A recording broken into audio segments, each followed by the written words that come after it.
Alrighty, let's go ahead and get started. Welcome everyone to TradeFinder Live. Great to be back with you all during this trading day and during trading hours. First and foremost, as always, we do have to cover our disclosure disclaimer agreement. Main thing to take away from this is that we are not licensed investment advisors in the United States, so nothing to be taken as personal investment advice. This is always available on our website to be read in full detail at your leisure, or feel free to take a screenshot of it now if you like, but that's the main point to take away. We have the major headline coming through today of Elon Musk's XAI and SpaceX combo is the biggest merger of all time, valued at 1.25 trillion. So very excited to hear Rob's thoughts on that and the implication that that will have on Elon's related stocks. Disney's going to be naming a new CEO for in March. Actually, they already named the CEO, but it will take effect in March rather. And a number of other pretty big headlines to start out this early week of earnings and many other topics. So without further ado, let's go ahead and kick off. Very excited to interact with you all. And yeah, let's get started. As I said, Rob, how you doing? Good, Zach. How are you, everyone? Welcome to this week's TradeFinder Live. A lot of comments that Zach just made and regarding the Elon Musk news with SpaceX and XAI. A lot of speculation since that announcement on the financial networks that Tesla's next and that he's just going to integrate all three companies, which kind of makes sense, I think. You see a lot of mergers, acquisitions that occur throughout the years, and they don't pan out very well, and then they split them back up. So if it doesn't work, then he always has the opportunity to do that. So that's probably down the road quite a bit. We'll have to wait and see how that plays out. Taking a look at the market today, I kind of suspected that the morning open might be under pressure because yields are continuing to go up. And when we take a look at the chart yesterday during our EWO Trader Live for subscribers at ewotrader.com, we had this move to the upside. And I cautioned that that's nice that we're breaking back above the 10-day moving average, et cetera, but not to get too giddy until we broke this wave 5 high that occurred back on the 28th of January. So it really doesn't mean anything. Yesterday didn't mean anything unless we could have some follow through today, break above that level, see if the wave 5 moved over, see if there was any chance of a relabeling. None of that's happened yet. So that's why we be cautious, or that's why we should be cautious when you get these kind of moves. It doesn't mean anything unless you break above resistance. So we've been pretty much selling off today since the market opened, and the futures are down 74.5 right now. They were down 88 a few minutes ago, trying to mount a little bit of a bounce. So it'll be very interesting to see how the afternoon goes. As you know, in general, the retail trader trades right after the market opens. The professional traders trade in the last hour of the day. And that's for a couple reasons. One, they just let the entire day play out, see how things are going to be before they make any decisions that they feel like they need to make. Lots of buy and sell on the close orders from institutions, and the bond market closes at 3 p.m. Eastern time, and those traders move over to the equities markets in the last hour. So normally you get higher volume with more leaning towards the professional side, investment manager side of things in the last hour. So can we turn this around, or is this something that we need to pay attention to? Because the more time we get trying to break above this big resistance area, you see the huge ascending triangle above 690 and can't follow it through, the greater chance there is of it failing. So far, set up pretty well. Tested the 50-day moving average in October, November, December, and January. So this is from a long-term perspective, this is actually what you want to see. You want to see this ascent on a 45-degree angle, which is what we're getting. So that standpoint is okay. but certainly would feel better if we broke further above 690. On the positive side of things, if you're looking at it, on these two break attempts to move, we do have a higher high from that 28th in January. So taking its sweet time and moving up is fine with me if the market wants to go higher, because those moves tend to hold more than when you go more vertical. But we got a little bit dicey today on the low of the day, and again, we'll just have to wait and see if that holds into the close or if we can mount some sort of a rally. If you're long the market, you would like to see it close back above this 10-day moving average. It doesn't have a lot of work to do to get there, but it needs to get there, in my opinion. So let's go straight to the bond market, which is what I was talking about, as yields just continue to creep up, and you can see it on the, pardon me, on the chart of TLT here. Notice I've been coughing for a week and a half. It's cold up here in the mountains, and with the heaters running, and one of our subscribers in the insiders meeting suggested getting a humidifier, which is a great idea, but you got to be able to get out first to go get one. So when you're snowed and iced in, that makes it a little bit challenging, but I will do that to help the dry throat. But when you take a look at the TLT, and remember, for those of you that are new, those of you that tune in week in and week out are probably tired of hearing me talk about this incessantly, but we always have new people. TLT is prices on the 20-year. Prices and yields move inversely. So when you see prices going down, that means yields and rates are going up. We actually kind of came down a little bit more today in price, and we closed on the low yesterday, and we were a little bit below that 10-day moving average with that rule that no security in any time frame gets too far from the 10-day moving average for long, especially in the bond market. You can see we just kind of meander along that 10-day moving average. Notice these 2 points. We got below it here, immediately snap back. Got above it here, immediately snap back. That's what happens. That's why I keep talking about that rule week in and week out. So we're starting to stretch the downside here, which means perhaps we get a little bit of a move back up, at least in the short term, in the next couple of days, with prices going up and therefore yields and rates coming down. That would take some pressure off the equities market if that can occur. We would look at TNX, and it shows you rates are moving up on the shorter end too. Now, TNX is actual rates on the 10-year. It would be okay if rates were going up on the long end of the curve, but not so much on the short end of the curve. That would be a steepening yield curve, and that's indicative of a healthier economy. The economic data that's come out, the ISM, et cetera, today, tomorrow is the ADP jobs report. So that's the private sector report. Maybe that's going to be watched. I know there's this fear of AI taking over the jobs. I've been doing an awful lot of research on that. And just to make a little quick opinion here, you go back to any industrial revolution that we've had over time. When technological advances occur, it displaces a segment of jobs, but it creates opportunities for other jobs. And so the fear of AI just wiping out employment in the not too distant future, I think is a little bit overblown. It's certainly going to affect some, but give great opportunities to others, my opinion, for whatever it's worth. So I guess my point was that if the jobs market shows that a lot of jobs were lost due to AI, which we've seen already on entry-level jobs, I'm not sure that should be some sort of a big concern. I don't think that's what's going on in the market. I think the equities market is reacting to higher rates, rates going up, and nobody knows when the next Fed rate cut is going to come. We know who the new chairman of the Fed's going to be, and a lot of people view him as a very balanced choice because, yeah, he wants rates down, but he also doesn't want um, a big, huge Fed balance sheet.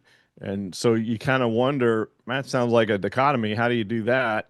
How do you keep monetary policy easing without increasing the balance sheet? So not sure what he's going to do, but a lot of people feel like he was a good choice. So I guess we'll all find out together down the road how that plays out. Taking a look at, I'm going to go straight to the energy markets, and we caught a real quick um, 1 day move here to the downside on natural gas. We were a little bit early getting in on our alert, but we came back down rather quickly, and were able to turn that into a gain position that was down over 60% on this rise up, but all in one swoop in 1 day turned into a 20+% gain. So that was nice. And where do we go from here? Well, I think natural gas is going to balance a little bit. There had been speculation that when that aircraft carrier was headed towards Iran, if the conflict there materialized and lasted more than a day or two, from the energy experts that I talked to, you could have seen a tremendous bid in natural gas because they were concerned about the shipping lanes. A lot of LNG goes through those same shipping lanes that oil does. But that didn't materialize, and it seems like that potential conflict calmed down, and boom, immediately natural gas came down. So we had a little bit of a bid over the storm. There was supposed to be another one coming this weekend, but that seems to have abated a bit. At least the forecast temperatures here are nowhere near as cold as what they were a few days ago. And for all that, that's bringing natural gas back. It was easy to see because you had this big move up here, too vertical, too far from the 10-day moving average, too vertical, too fast. We're going to come back down. And so that's where we are, right at the 50-day moving average in natural gas. So in between. So we had a little bit of an exaggerated move down with this zigzag here, just a beautiful zigzag. 38.2% B wave correction yields a 61.8% C wave expectation. Hit right there before all that stuff started happening, and the big move to the upside, the storms, and then the potential disruption of movement of natural gas. And since all that seems to have calmed down a bit, here we are right back in the midpoint. Looking at oil on the USO, same thing here, right back down, back to the 10-day moving average. I wondered if OPEC was getting an itchy trigger finger here as we moved up higher because, as I've mentioned in the past, the last couple of times we had these big spike ups, they immediately increased production to bring the price back down. And I've been complimentary of the job that OPEC does managing the supply demand curve. Think what you want about OPEC, but from just a technical standpoint, they know the sweet spot. They know they don't want it to get too high, change driving habits, encourage more people to get electric vehicles, et cetera, which could be a long-term negative. But they don't want it to get too low then because it does affect their profits. So they like to keep it in this range. Let's give it a big range between 70 and 80 on USO. And so far, pretty good. You can see the management here by these triangles, two symmetrical triangles here showing that lots of consolidation occurs. And I would expect that to happen once again, some consolidation here around the 75 level, barring some other geopolitical thing that comes up that we're not aware of or pricing in at this point in time. Want to look at the dollar as well. Then we'll go to the metals market, and we're getting a snapback on the dollar, which is good because it was getting into a point where it was starting to concern me a little bit, this big move lower.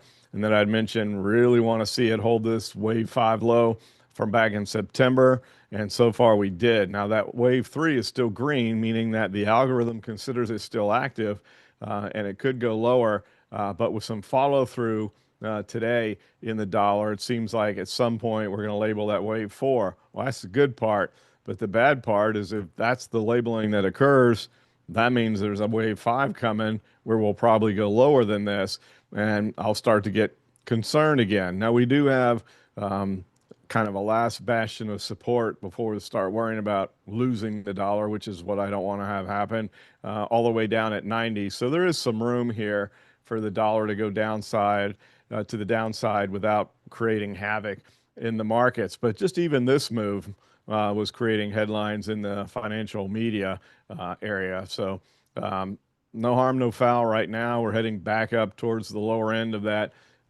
Goldilocks channel that we were in pretty much all of last year. And now we don't necessarily have to get back in that channel, but I just don't want to see us hanging out down here for too long. Just my personal opinion again. Now let's get to the metals market. Again, another indication of going too vertical too fast.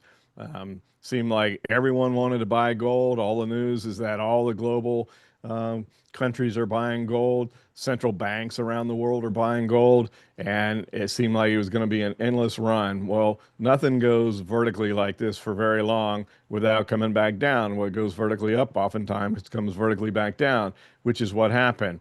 And so we corrected all that all the way back down to 425 on the GLD. A little bit of a bounce today, and maybe we continue to go higher. I've been saying that I don't think the trade in the metals is over. I do think we see the metals go higher, but you just can't maintain an ascent that steep. It just doesn't happen.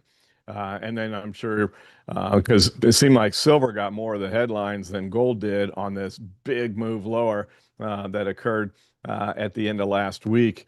This big crash down, but it's the same exact scenario.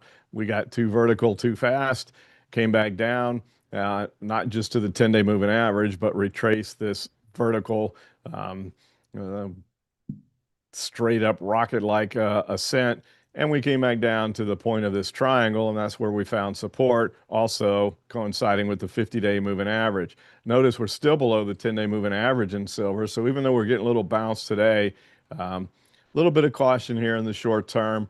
Let that 10-day moving average come a little bit closer. And then if we can close and break above 80, we could be on again for silver. And once again, I hope it's more in this 45-degree angle type move away from that really vertical movement. Those things are problematic. So hopefully everybody pays attention to those rules. That's why I go over those incessantly on the vertical up and vertical down, not too far from the 10-day moving average. All those things that I constantly are talking about is because you see this almost every time. So don't get sucked into chasing a vertical move like that, feeling like you're missing out. Have patience, have convictions that that ain't going to hold, and I'll get another opportunity, which is what I've been saying. We didn't send out any alerts on this ascent, and I'm sure there were subscribers thinking, why are we not having alerts on gold and silver? I've been doing this a long time, and I'm never going to chase a move like that. We'll get another opportunity to capture these price movements, was my feeling and commentary. And I still believe that. I still don't think that the trade in the metals is over, but now we're back down to reality, if you will. And now you can start looking to nibble to get in if you've been waiting on an opportunity for that. Let's go back to the U.S. markets. We'll take a look at the Dow. Same ascending triangle pattern that we have here in the S&P with a slight difference. The extension of that wave 5 is worrisome. We have not been able to meaningfully break above. I mean, all the headlines yesterday or this morning was that the Dow had a new high, but meaningless. As you can see, we just barely made a new high. It was enough for the wave 5 to move over, but no meaningful break above 495. It would seem logical that being this close to the big round number of 500 on the DIA that we'll get there. I still think we will, but the high this morning was a sell opportunity, obviously, for traders in the market.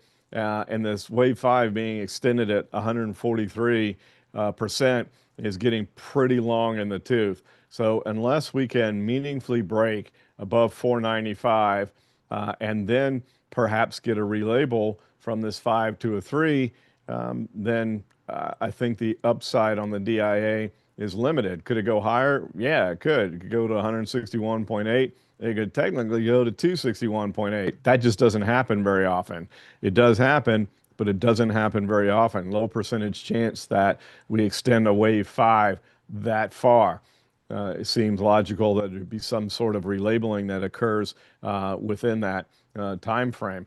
Then looking at the Qs, And just when it looked like we were getting a breakout, my commentary Thursday night last week during the insiders meeting was as the Qs come up here, um, don't get excited yet and think, okay, we're breaking to the upside here. Let's go long. It tried to create a strangle out of the Qs, but it was just too expensive to get the maximum delta gamma acceleration that we like.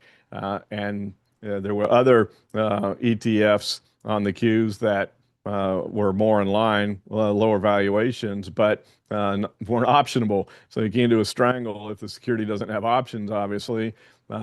So you wait to trade it directionally on the breakout, but you don't jump the gun and think, okay, here we go, when you're right against a major point of resistance back from the end of October and early November. We need to break above that with follow through, then you would go long. You know the three ways that triangles break out. I talk about these all the time as well. Sometimes they just break out and run. Sometimes they break out, test the breakout, then run. And then the third option is the initial move is a head fake, and the big move is to the downside, which is something we certainly have to consider with this move here.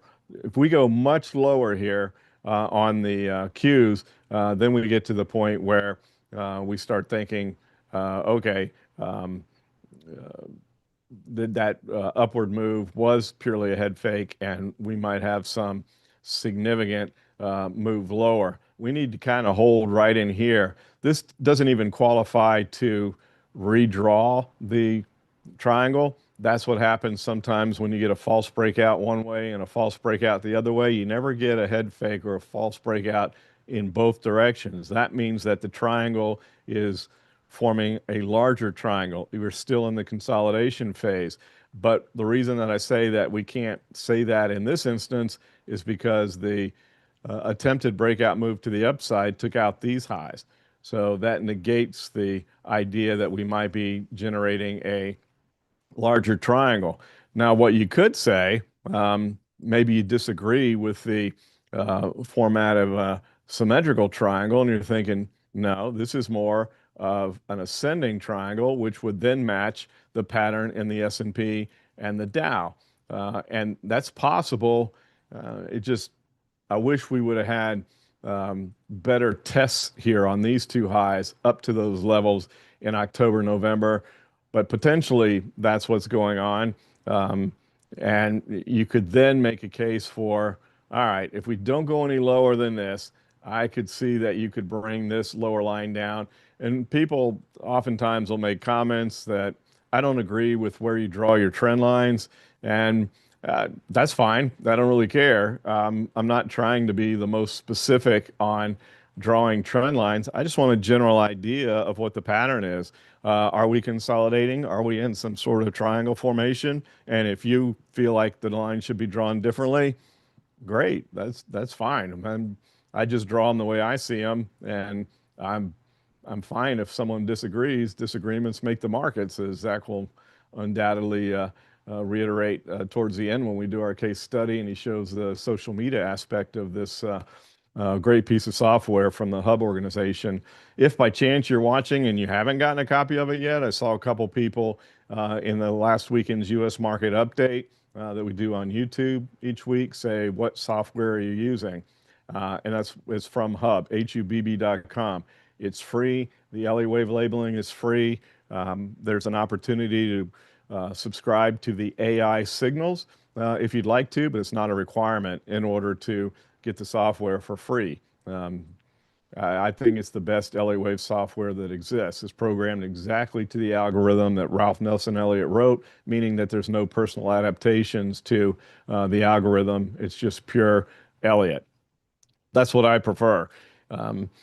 So if we move to the IWM, it's trying to have a little bit of an update, but like the rest of the market, it got sold into, and that little bounce attempt when we started has been sold into. So we continue to move lower in the markets at this point in time.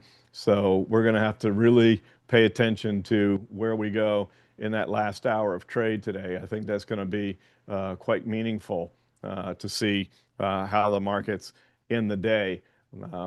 VIX getting up near 20 now. So let's take a look at the chart of the VIX, which is going to be a lot higher than the morning print here at the open.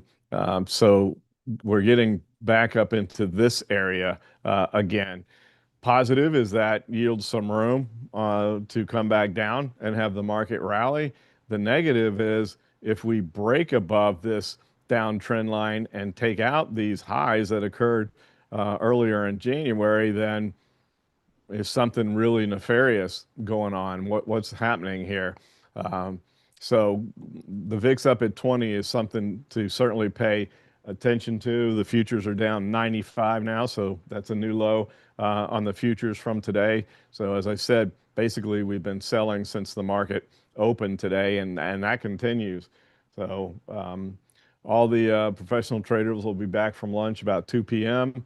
That's when we'll start to find out if there's going to be any sort of buy the dip mentality. And if we get follow through towards the end of the day, keep an eye on that because that could mean trouble for the markets over the short term, maybe significant trouble. So something definitely worth paying attention to. Last but not least, in the crypto world, it's pretty ugly. We had just a really good symmetrical 5-wave pattern. I do like symmetry in the Elliott Wave patterns and in the zigzags. And on the low yesterday, we're starting to separate from the 10-day moving average. Thought we might get a bounce today. No, we're continuing lower today. And that's creating even more separation from the 10-day moving average. Now, obviously, Bitcoin is a bit more volatile than the bond market is, but the ETF does calm that a bit with the setup. So that is kind of extended from the 10-day moving average as far as the ETF is concerned. Once again, you can see how the market tends to follow the 10-day moving average here. Doesn't get too far away from it. So I would look for some sort of a bounce unless all you know what starts to break loose. We are down into the tap box now. We're at a 68% extension.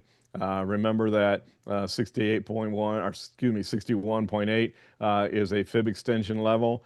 Moving below that brings that 78.6% level into play, which would probably be somewhere down here in the middle of the tap box. But we are in no man's land here on Bitcoin at the moment. Same thing with Ethereum. Needed to hold 20, it didn't. So you can see these two charts are very similar as big break moves have occurred in both Bitcoin and Ethereum.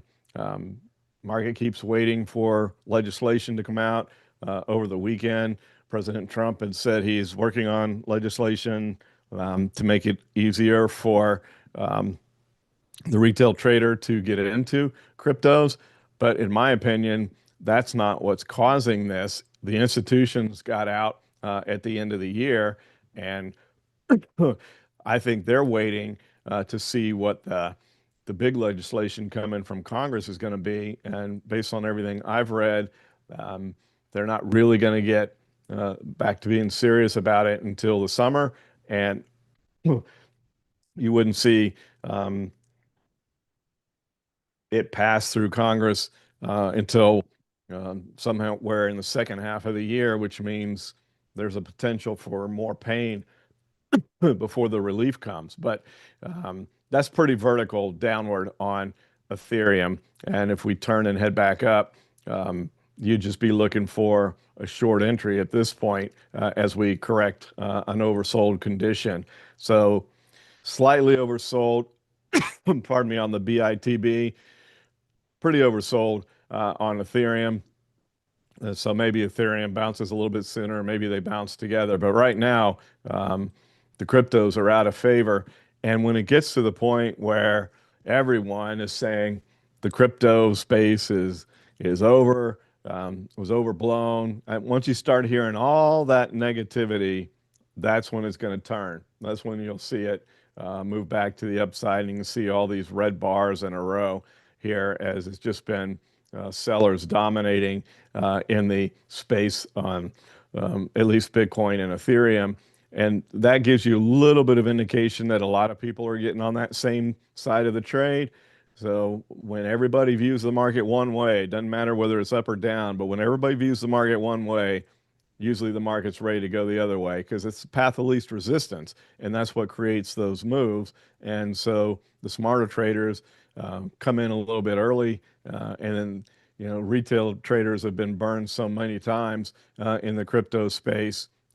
It'll take a while for them to come back in, but that's okay. When the smarter traders come in, the more professional traders, then they wait for continued moves up, some short covering to occur from those that are a little bit later to the party, and then they make their money when the retail traders do finally step back in. They start to sell again. The pattern repeats itself over and over and over again in the world of trading. That's just the way it works. All right, so with that, Zach, we'll go ahead and open it up to the Q&A, and then we will come back and do a case study consideration for today. As always, I should show you, last week we did IEZ, or 2 weeks ago. I forget if we did a idea or a post last week, but we've had a bit of a continuation here, and you could see with energy prices being elevated, especially oil, keeping a good undercurrent in this one, and we'll see how far it can go. The AI, so I just turn on the signals. Those are the signals that I told you you could subscribe to. Have the IEZ coming up to just under 28, about 27 and a half was the target that we posted. So far so good there, bucking the trend of the market now continuing to go down. Futures almost down 100 now. So with that, Zach, let's move to the Q&A.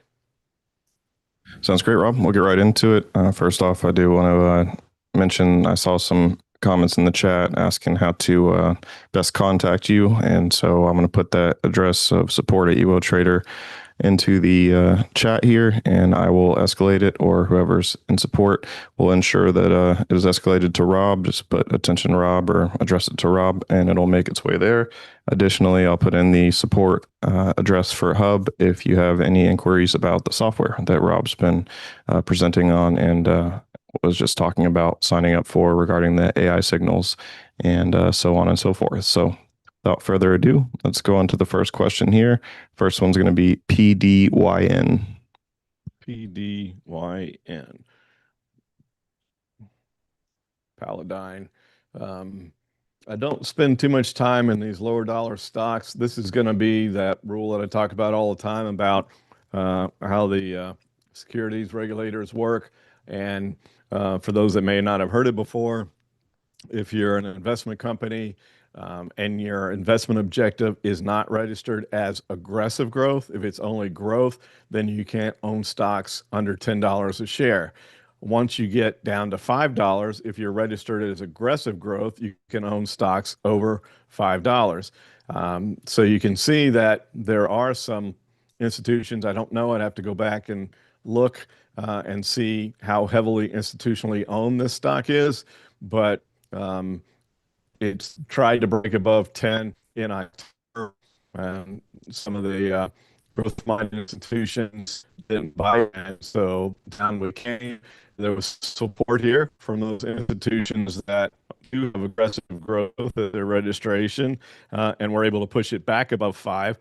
And that's important when you have those levels of. Did you lose me at all, Zach? Got a little choppy, but we didn't fully lose you, but you're clear now. Okay. I have Starlink, and I was talking about how before the big storm came, it said it was from Elon, but it wasn't. But there was a message that Starlink has a feature to melt snow and ice off of the disks, and I question whether or not that it actually is true because this big winter storm has been playing a little bit of havoc, not too much, but a little bit. I do like Starlink. I'm not trying to say anything negative. I just question if there really was a feature there for it designed to melt off snow and ice. And sure enough, there is. But I did have it turned on.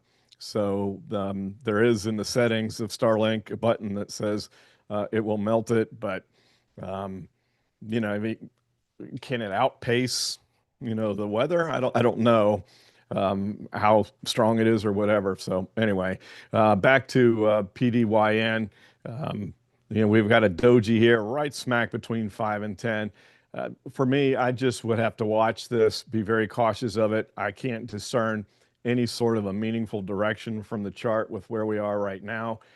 If you look right where we are here at 7.5, obviously splitting that 5 and 10 level, that's where there was support back in August and September. We broke below it in November and continued down and tested 5. The aggressive um, uh, investment companies came in and bought more, still weren't able to get it above 10, which they tried last week.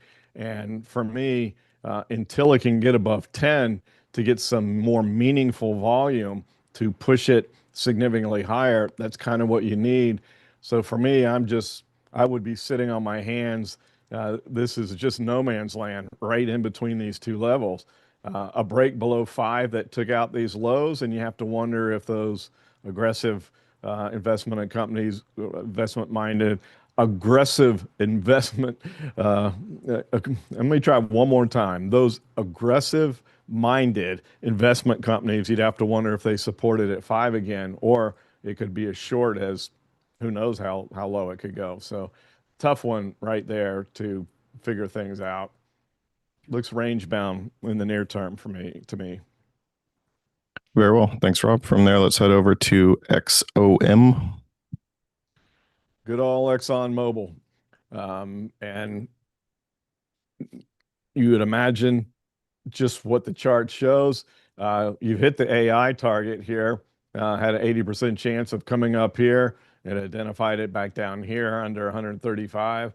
So we went up to 140 plus and trying to move again. The algorithm does have the wave 3 still active, meaning that we could go higher from here, but that's starting to look a bit extended to me as well. So hard for me to chase these kind of moves when you've just been going straight up all the time.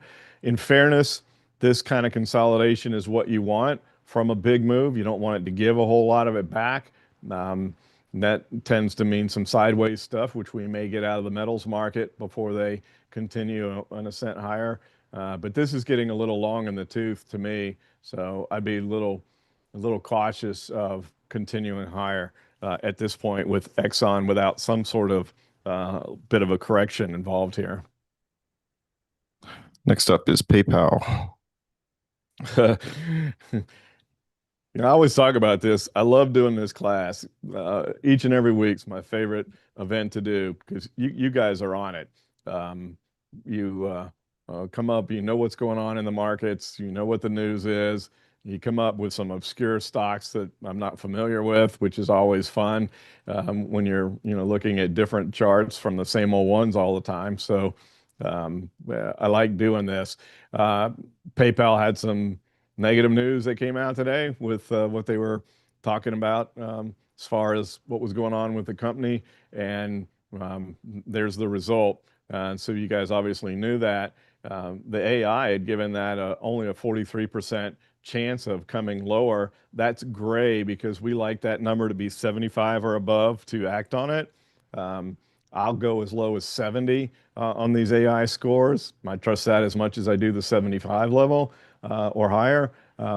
But some of these downside signals have worked even with lower scores. And now you can see we're oversold.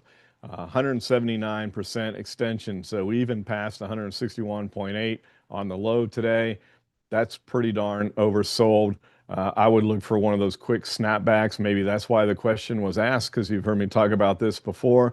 When I comment on that separation between where the security is trading and the 10-day moving average, if it's vertical like this and it's a big separation, oftentimes you get a very quick snapback. I'm not talking about a couple weeks. I'm talking about 1 to 3 days.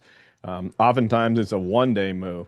So I would be looking, barring the market getting really, really ugly today, and a close below 690, I think is problematic on the markets. It wouldn't break the charts down, But the fact that we've spent a lot of time trying to move higher from 690, obviously talking about the SPY, and it can't do it, leads you to think that maybe there's more downside to come.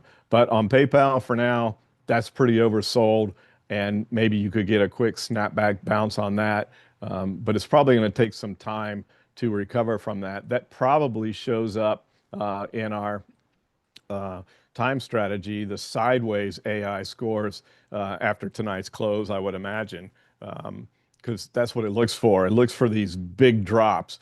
And when these big drops occur, it's like the stock goes into shock. That's the analogy that I use because it kind of flatlines and just goes in a real tight trading range following that. So maybe a quick snapback and then some backing and filling and staying in the range. And we'll see. I would be very surprised if that's not on the sideways AI search that comes out later tonight. Yes, indeed. And next up will be HP. I remember when HP was HP, but now they're HPE. But you can take a look here at Helmerich and Payne, bucking the trend of the market. And this is a perfect example of what I talk about. So good on you for looking at this one. Just a nice 45-degree angle ascent. And the reason that I like that is clearly evidenced by this chart. When you ascend at 45 degrees rather than all this crazy vertical stuff, the corrective moves are less volatile. They're less severe. It still has them. The market moves in a series of impulses and corrections, which is what Elliott Wave is all about, identifying those. But when the ascent is more of a 45-degree angle, the corrective moves, again, are less volatile, less severe, and you pull back and then you get back on the horse and continue higher. The only issue here is because of that, the wave 4 correction was only 25%. Elliott always preferred it to get to at least 30. And in his writings, he would say he basically doesn't pay attention to a correction if it doesn't make it to at least 30. We'd prefer it to get to 38.2 because that's a stronger fib retracement level, but he wanted it to get to at least 30. Same thing on the 78.6. He acknowledges 78.6 is a fib level and can act as support, but if there's a trend going down or up for that matter and it moves past 70%, you're probably going to 78.6.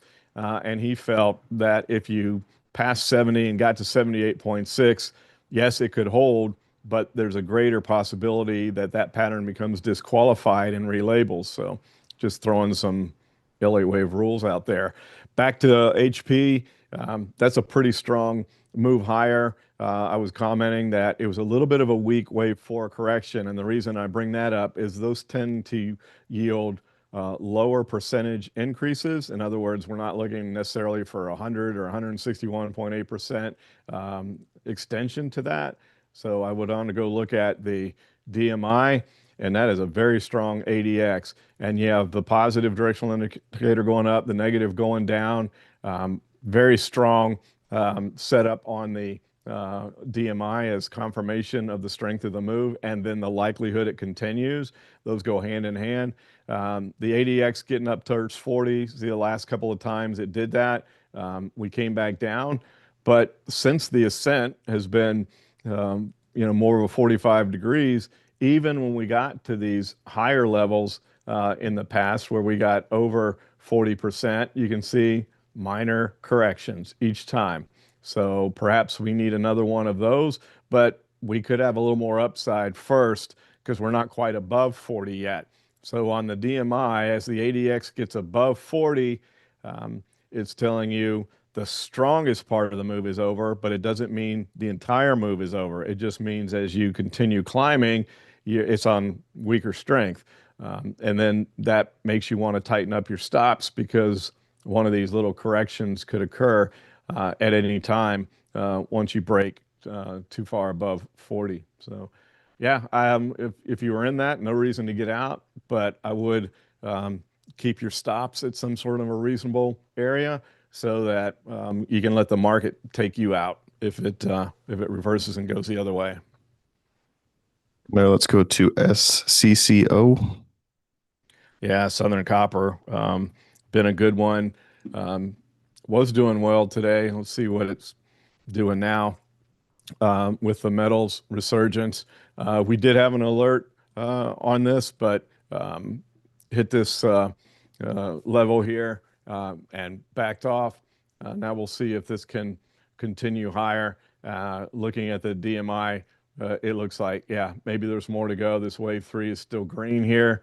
And um, I I don't think the metals are done. So we didn't see quite that vertical move that we saw on stocks that follow the GLD or SLV. So um, certainly some more upside could be in store for SCCO. That one looks good, and the wave three is still green. And next up is Google with the L. Was having a good day earlier in the day. It's turned red now, just in the last hour or so. Started off, as you can see on the open, it was higher. But even with that said, we're still above, at least we were, the 10-day moving average. We'll see whether we can close there or not. That'll be interesting to see where the close is on Google. Let's see what that 10-day moving average is. Right around 336. And yeah, Google's still above it, even as it's backed off of its highs from the day. So um, the DMI is trying to set up again and go for another round to the upside. But when you start to get significant selling, like we have been today, futures now down over 100, we're just continuing to bleed down. It's like the buyers have stepped away, is usually what that means. And obviously, if you don't have any buyers, then you're going to continue to creep lower. Um, I shouldn't say you don't have any buyers. We have to have a buyer and seller for every trade, but the buyers are not aggressive. So they've stepped back and they wait for better pricing before they do buy. And that's why prices continue to drop, because prices will come down until somebody's willing to buy. But for now, Google looks good. And if this is just a temporary blip in the markets, then I think Google goes higher.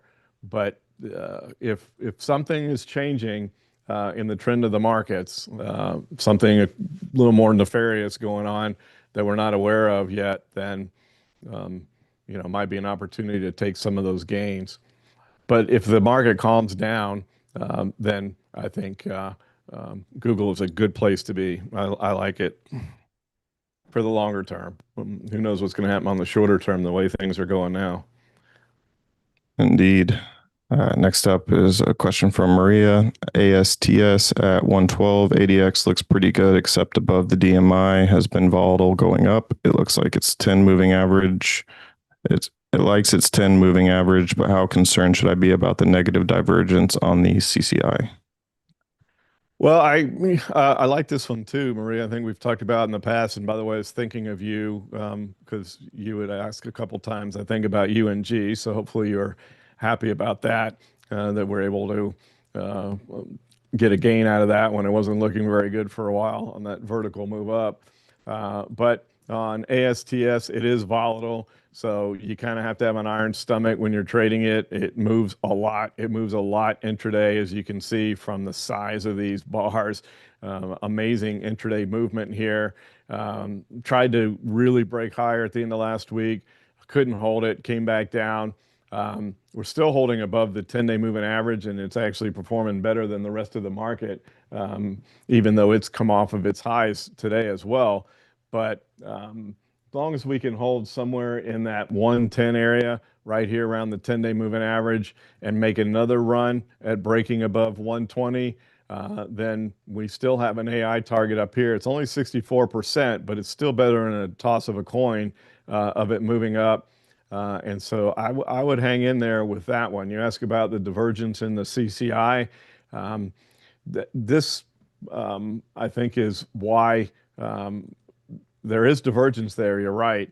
But I think when you see that the CCI going down like that, and the stock going sideways can be viewed as a sign of strength. In other words, the stock hasn't come down a lot as the CCI has been coming down, and it's come down to the zero line, and it's trying to bounce from here. We'll see if it can hold it into the close if we really get a bloody day today. Um, See if it can continue to bounce back up. I think if the market calms down, this one really does want to try to break that level, but it's so volatile that if the market really does start to fall apart here, this one could tank rather quickly. So again, you trade it with an iron stomach. For now, no harm, no foul. I wouldn't worry about the CCI. It's in a place where it could bounce higher and confirm in a continued move up. Um, just how high are we going to go on the VIX today?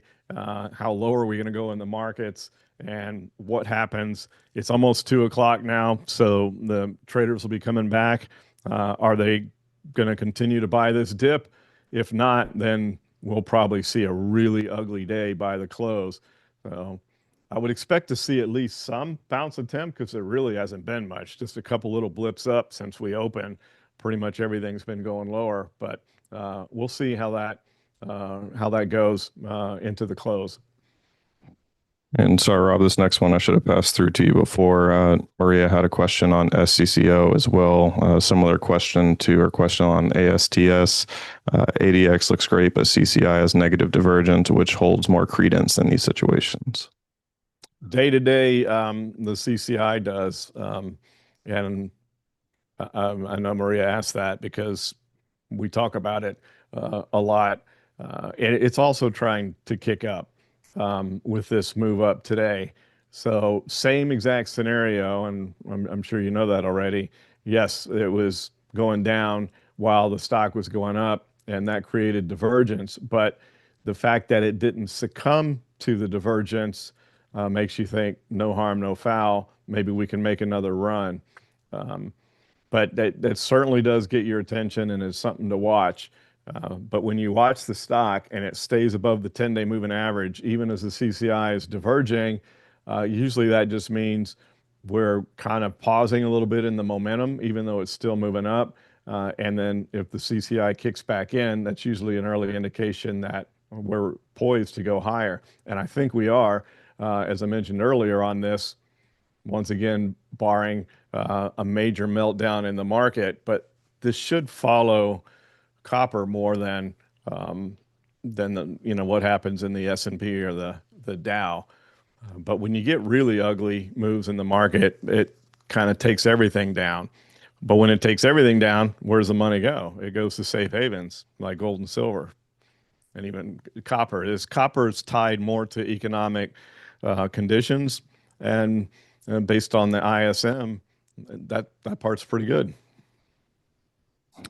Thanks, Rob. I see we're coming up at a minute before time. Still got lots of outstanding questions for you. But as always, you just let me know. I know we still got to get over to the case study consideration for this week. So, yeah, I want to talk about that. So let's just do 2 more questions real quick, and then we'll do this week's case study consideration. alrighty. Sounds like a plan. Question on NUVB. Can you look at Nuvation Bio, which has a Rose-1 lung cancer drug? It went down from $2 a share to $9 and back to $5. Is it headed up again? Boy, these are just so hard to trade. I used to try to trade this space because, boy, when you get it right, they can really run, but they are so volatile.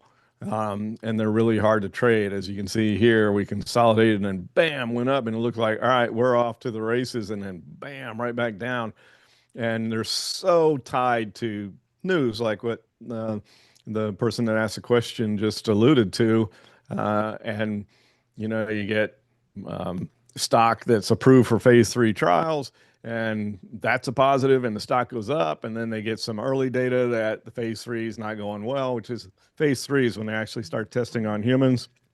And if that's not going good, then boom, you get these just downdraft moves. So you have to trade these with an iron stomach again, like I commented on ASTS.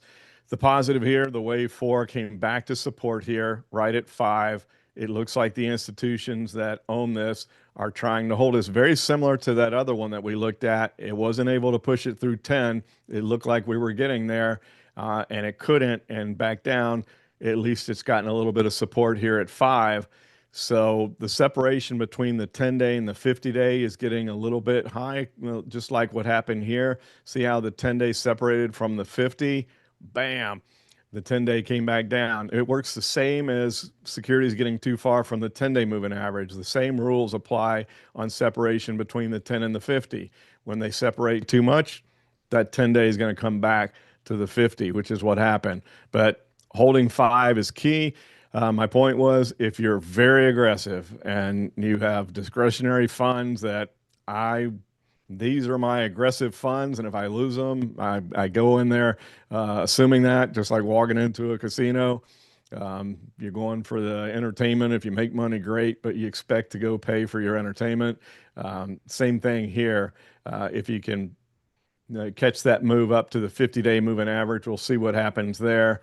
But a more conservative view, I mean, a positive, especially with this 10-day, 50-day separation, could get the bounce back up there. But for the long haul, it's just kind of dead money until it looks like it's going to make another run up towards 10 like this. But you might get a quick snap here, like a short-term trade. All right. And for the last one, before heading over to the case study consideration, we're going to go with FDX trading at all-time highs. I don't want to chase it, though. Any thoughts? Yeah, that's because the consumer is still spending. So these stocks still doing well here. And we'll see if we can continue this move up from here. And I would not chase it right now. So I agree with you. It's too far overbought. There was the AI score right there. We hit that. And then this vertical stuff, I think it's highly likely that FedEx comes back down. Perhaps we come back and close this gap. Maybe we even come down and test 325, which was resistance through pretty much all of January until now we've bounced up. Do we start to come back down and test 325? That would be another good entry if you could see FedEx back down here. But you could almost look for a quick one of those 1 to 3 day downside trades here on FedEx if it doesn't go, if it goes higher from here, then you get in there. But the way the market's acting right now, I think perhaps that quick 1 to 3 day trade would work out pretty well to recover the vertical move in the gap up. All righty. Thanks, Rob. As I said, still lots of questions. And if we didn't get to your question today, just know it has nothing to do with the validity. We just only have so much time in this session with the hour that Rob's generous enough to donate for this free public session. But if there's anything time sensitive, please feel free to write into support@uotrader.com and I'll escalate it to Rob accordingly. So over to you, Rob, for the case study consideration.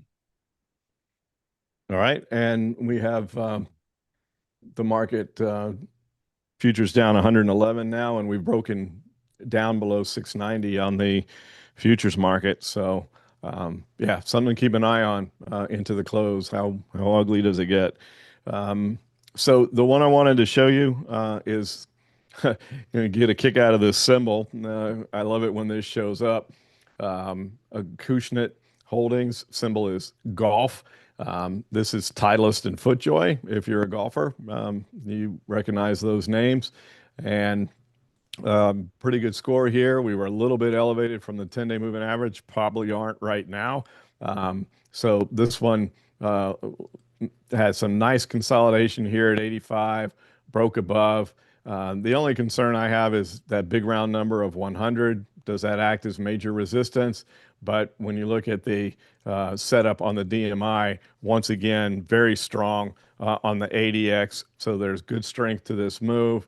And in addition to that, the positive directional indicator is going up, the negative's going down. So I like this one. So our case study consideration for today is going to be an actual idea with golf going up to 105. Sounds like a plan, Rob. And I will take over the screen now to show everyone how we post the idea and also encourage the interaction and engagement with it. So, second here.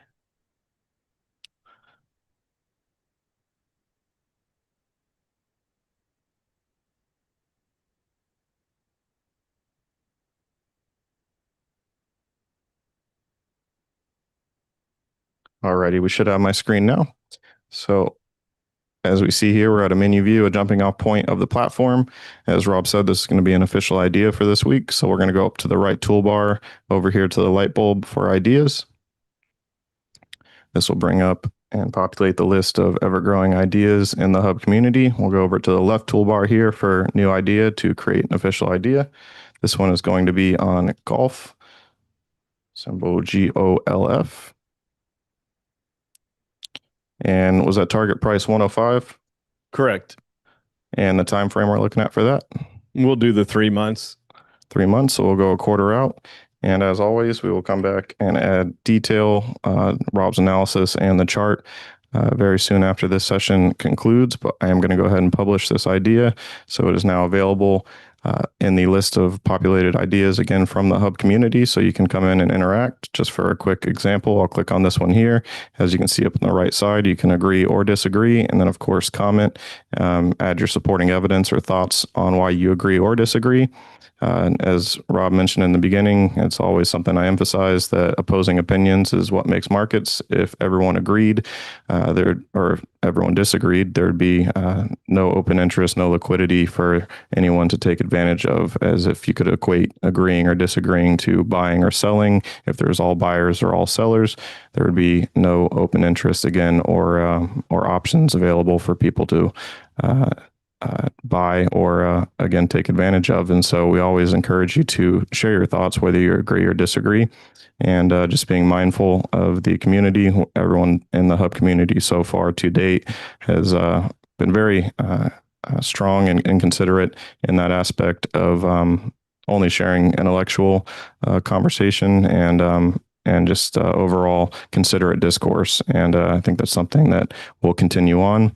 So again, we encourage you to share your thoughts, and hopefully if you haven't signed up yet, you'll sign up and become a part of this community, because there's a lot of new releases that are yet to come, and there'll be news on that here soon. So it's just only going to continue to evolve and get better and better. But I see we're well over time now, so I'll stop rambling and pass back over to you, Rob. Thanks, Zach, and good commentary there. It is a great community where people don't call each other names when they disagree with holdings. And just to further one last point, posting an idea and having people disagree is a good learning tool. Aside from the fact that, as Zach mentioned, you have to have a buyer and seller on every trade. So there has to be somebody that feels the exact opposite of you. But it's always interesting to read why somebody disagrees. Perhaps they've identified something you didn't think of. Maybe you don't agree with what they identified, and that furthers your conviction to why you're going to be right on it. So all those aspects are good educational tools that just make you better and better over the years as traders. So with that, thanks for spending your Tuesday afternoon with us. One last read of the markets. We're past 2 o'clock. Everybody should be back to work by now, and the markets are continuing lower. So no step in on the buying yet. Maybe around 3 o'clock. The VIX is over 20 now. So yeah, it's a little bit worrisome right now as far as whether or not the markets can continue higher. So we'll see. Certainly not a positive that we've given up that 690 level in the futures.